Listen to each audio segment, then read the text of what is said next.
Welcome to Module 2. You may have asked yourself, how am I going to find out what these proposals are that are coming up in town? Well, the answer is really simple. It's through relationships, both for information gathering purposes as well as for being persuasive to decision makers. It's important to build and maintain relationships. As a realtor who wants to be trusted by clients and referrers, I don't really need to sell you on this concept. It's a lot easier to get a meeting with someone you know than if you're a complete stranger.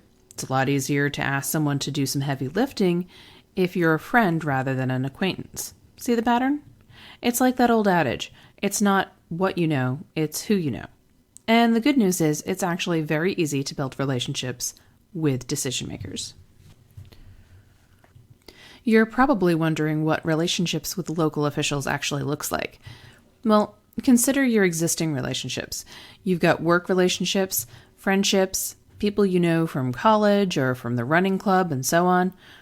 And aside from family, your degree of willingness to help them out is most likely based on the nature of that relationship. Do they do things for you, or are they the type to just ask? If you're going to go out on a limb for them, chances are you respect them and you consider them a decent person, right? Well, that all translates over into your political relationships, because political relationships are just like any other relationship. There's give and take, you respect one another, and you treat each other like you'll be in each other's lives for a long time. When you're involved in an issue you care passionately about, it's hard to see past the next rest area in your activism journey. So it's easy to start considering strong-arming tactics to force your decision maker to get on board, such as writing a nasty letter to the editor, criticizing them. This is where I see a lot of activists go sideways. They burn bridges over one issue. Now, maybe it's a very important issue, but if you think you might ever need that politician's help again, and chances are you will, you won't regret biting your tongue. There's a realtor I met who was involved in his area political party and who got to know his congressman through those events.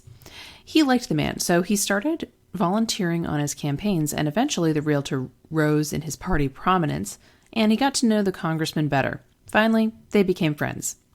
One day over a meal, this activist told the congressman about his childhood growing up homeless. Today, this man is a very successful realtor, and that's all the congressman knew of him. But the congressman was so moved by his story that he began to take more of an interest in funding for homelessness programs. He'd always co-sponsored budget letters for funding, but he hadn't been a champion. This realtor, through his relationship building and his friendship, changed that.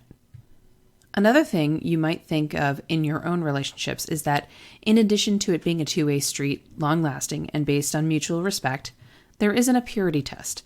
No one's 100% happy with the other person 100% of the time.